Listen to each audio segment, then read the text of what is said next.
Hello everyone, I'm Selena Lau, Strategy Manager at Blocker, and today I'm joined by our CEO Phil Barry, and we're here to talk about all things international music rights. Hi Phil. Hello. So this session is for anybody who either owns music rights that they would like to exploit outside China, or anyone who operates a platform, app or business that would like to use music from outside China. We're going to be talking about how to use data to maximize royalties and reduce admin costs, and how to license international music to use on your platform or app. But before we get into that, Phil, perhaps you can tell us a little bit about what Blocker is and how it came about. Sure. So Blocker is a platform that helps the world's music community take the pain out of paying and getting paid for music. The platform handles in the region of 70 million songs, trillions of streaming transactions on behalf of major and independent music companies and large and emerging digital platforms. In terms of how it came about, I grew up dreaming of being a rock star. I spent all of my childhood making music in the spare room, writing, recording, performing music. And I was lucky enough to spend the first 8 years of my career as a professional recording artist. And at the beginning of that time, I'd get up every morning and I'd write songs all day, every day, 10, 11, 12 hours a day, just writing songs. I was first of all hoping I was going to write a hit, and secondly hoping that somebody was going to notice and pay attention. And one of those days when I was in the spare room writing music, I had a phone call. She said, I'm programming the music for a TV show and I want to use one of your songs. And I thought, fantastic, this is going to be what I need. I'm going to get people to hear my music all over the world. Maybe I'll make a small bit of money and I'll be able to pay some bills or make my first record. But what I didn't realize at that point was that it was going to take me 2 years to get paid. And actually, even this year, I still finally saw a royalty statement where I was receiving pennies for a use of this TV show 10 years ago. So that kind of led me to think that there was a problem overall in music, where we've created all these brilliant ways of distributing content around the world, but we haven't seen the same revolution in the way that the value comes back to the creator. And Blocker is trying to fill that gap. And Blocker today, we work with the vast majority of music publishing by market share, and also some major record labels and large digital music platforms. And there are really two main components to how we help everybody solve that pain. So the first is a comprehensive and accurate database of music rights, so that if you're a rights owner, if your song's played, then someone knows it's your song, and that if you're a digital platform, then you know the music that you're using. And then secondly, a really effective matching engine, which matches between the usage of music on digital platforms and then gets back to the underlying composition and the songwriters, so that we can make it easier on both sides, make it easier for the platform to pay people at less cost, more speed, and make it easier for the rights owners to get paid. So we're going to be talking about international music rights. We'll be examining from the rights owners and the music user perspective, but why don't we kick off with the creators and the rights owners? So if I own music rights that I want to monetize outside China, what do I need to know? Well, I think let's split it between recorded music side and the publishing side, the composition side. So the recorded music side, everywhere really, is simpler. Because there is a record label or as an artist, independent producer, you can use a distributor to get your music onto the platforms, the Spotify, the Apple, YouTube, whatever it is. And because there's usually only one rights owner in a recording, the money flows relatively straightforwardly. Publishing is a little bit more complicated, because there you're dealing with a whole global network of organizations and different rights. And one of the key differences between the copyright law in China and elsewhere is that in China there's a single publishing right, which is, I'm not the expert on the Chinese language, but in English we call it a dissemination of the music on digital platforms. Whereas in most of the major international music markets, the US, UK, Europe, and most of the world, is split between what we call performance and mechanical rights. Performance and performing rights that's when the song is going to be performed, obviously. So it would be in a concert, but it would also be when it's performed as a broadcast on the TV or radio. And in streaming, there's a performance element because the song is being, it's being broadcast in some sense, even if it's just to you. The second type of publishing rights that we have in the rest of the world is mechanical rights. They were traditionally associated with physical products like CDs and records, but we have them in the digital world now as well, because you have essentially a form of reproduction, even if it's a digital reproduction.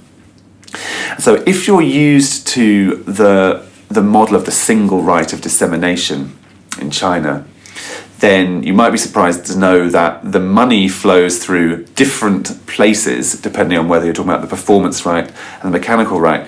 So the money from the same streaming service could go through two parallel different paths, and that does make it slightly complicated. To collect your money, your royalties from all of that, you kind of got three main scenarios. One is where you're relying on the international network of collecting societies. So there's a collection society in China, and that may have a reciprocal arrangement with, let's say, PRS in the United Kingdom. And that means that PRS can collect money on behalf of the Chinese society and have the money then flow back through from PRS to the Chinese society back to you. Another model is sub-publishing or administration, where you could have a deal with a publisher who's based in the US or France or UK, who is going to collect money for you there and send it to you directly. And there's also scenarios where you can do direct deals. So especially if you're a larger rights holder, you might, under certain circumstances, be able to do a direct deal with a digital music platform. And of course, to get your hands on those publishing royalties, you're going to have to make sure your songs are properly registered. Could you talk a little bit about the importance of data for royalty collection? Sure. I mean, to put it simply, if you want somebody to pay you for the use of your song, then they need to know it's your song. So when we're talking about data, that's really what we're trying to achieve. And it means in order for the money to flow back to you, that information about it being your song needs to have gone on the other direction in the first place. To give you an example where we're seeing a big impact of missing data, the United States at the moment has something called the MLC, the Mechanical Licensing Collective. It's a new body that was set up to administer streaming licenses and streaming royalties, and they have $425 million of royalties that have not been paid because they've not been matched to the rights owner, which is obviously a huge amount of money. And that really comes down to them not having information. It's just about them not having information that says it's your song. That's part one. And then secondly, being able to match to that from the usage file. And that's actually one of the things that Blocker helps its clients with at the moment, because it's a priority for many of our clients to be getting paid by MLC. And so we help them, first of all, to check that that song information is present, that their song is registered properly. And then secondly, to match usage that hasn't been matched in the past, where it wasn't possible to identify that this recording was of somebody's song. We help them to do that so that they can maximise the royalty collections. Sounds good. Accurate data is key, and then good matching between recordings and compositions. How about for the platforms? If I'm an entrepreneur with a new app and I would like to use music from the US, say Taylor Swift, how do I go about that? Yeah, so I think this is, in some ways, it's the mirror image of what we described from the creator perspective, because you're dealing with that same structure of the international copyright system. So again, on the recording side, you might need to do direct deals with the really biggest companies. They want to deal with you directly. And then you may partner with the distributors or aggregators who can get you the rest of the independent music. So again, recorded music is always, it's common for people to start with the recorded music because obviously that's what people hear on the app and it's the simplest to get hold of. Then on the publishing side, just as we had for the creator, we had this split between performance and mechanical and the collecting society world and the publisher world. You have to engage with all of that in order to get the rights you need to use music on your platform. So again, the very biggest publishers from the US and and these kind of big major international music markets might be able to deal with you directly. You might have to get a direct license, most likely for mechanical, maybe for other rights.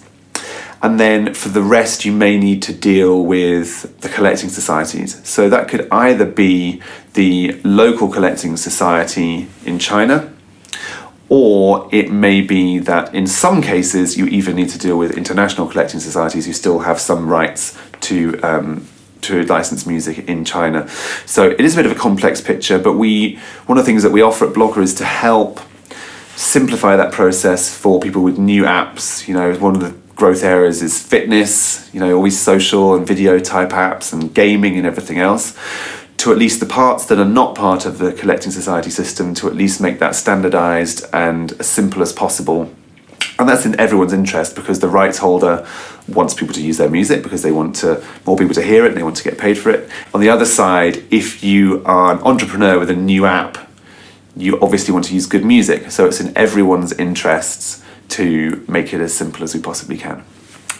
And I guess getting your hands on good data is important for music users too. That's right. In the digital sphere, when you're dealing with these different types of licenses with different types of bodies that are going to be giving you that license, one of the things that's challenging for the platform is to actually know what music have I licensed, what are the songs that I can actually make available on the platform. And having data of the sort that Blocker works with allows you to say, okay, I've got licenses from these 3 people, this is the music that I can make available. And then when you're trying to pay people, you don't want to be building complicated IT systems to deal with it all, that are slow and expensive. It's just a headache. You just want to make it simple. So having good data that says, okay, this recording is a recording of this composition, and this is the person I need to pay, that's absolutely at the core of it. And so that's something that Blocker does in addition to helping the rights holders. It's just on that data side is to make sure that the platform knows exactly what is the music they're using and what are their obligations. Thank you. Well, if there's one thing I'm taking away from this, it's all about data, data, data. And I hope that you have found this session interesting. Phil, if people want to get in contact with Blocker, how can they do that? Well, I think the contact details are coming on the screen now. You can get in touch via WeChat, where our WeChat ID is Blocker, or you could email me directly at phil@blocker.com. That's PHIL and then BLOKUR for Blocker. Brilliant. So that's Blocker on WeChat and phil@blocker.com. Just send us a message during the event or afterwards and we'll get back to you right away. Thank you everybody for watching. Thank you, Phil. Thank you. Goodbye.